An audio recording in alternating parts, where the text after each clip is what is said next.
Hi, Ron.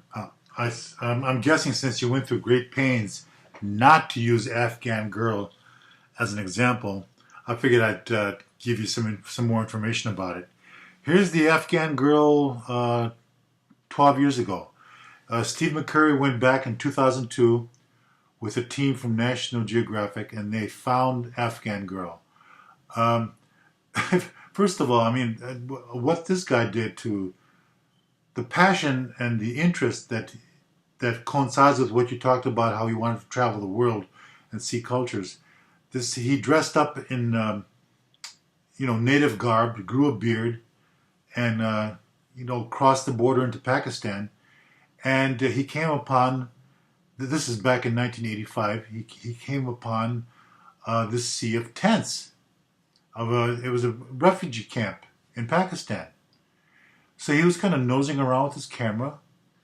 Um, And inside one of in the school tent in particular, he noticed her first, but since he sensed that she was shy, he approached her last.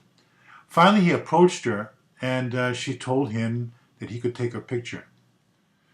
Um, Now, interestingly, McCurry said that he didn't think that picture would be anything different from anything else that he shot that day, and that's interesting. I find this is true from my own experience. Usually, your most winning shots you're not aware of at the time that you're making them. The ones that you think are going to be great, they're usually not great, and the ones that you don't notice come out to be great. So, I mean, I know this for a fact. So, at any rate, this picture of the Afghan girl, her name is Sharbat Gula, it turns out.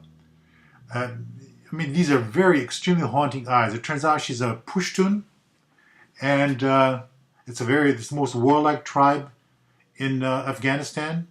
So you could say these eyes either reflect the nature of her people, or they also reflect the suffering that population has gone through in all these years, for generations actually.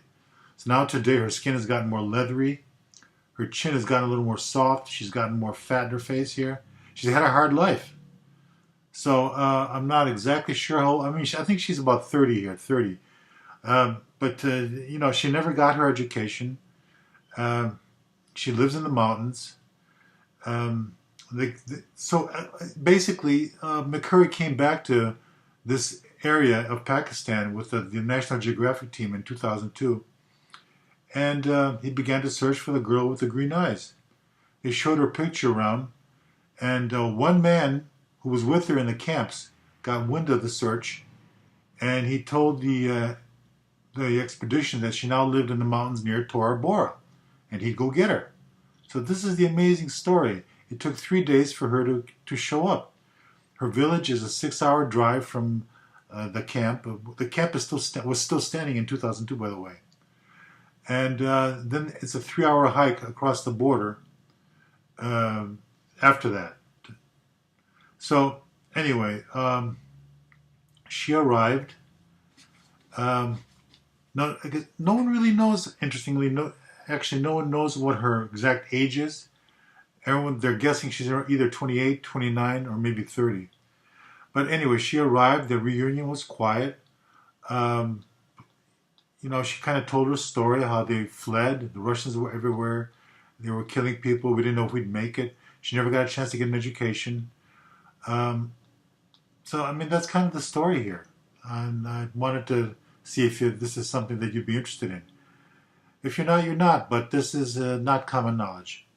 Okay, Ron, you wrote a very good paper, and I really don't have much to criticize. Your MLA formatting is just missing. I think you need 12-point font, and you have to put your last name and page number in the upper right-hand corner of each page. That's pretty much it. Okay, Ron, I'll talk to you next time. Take care.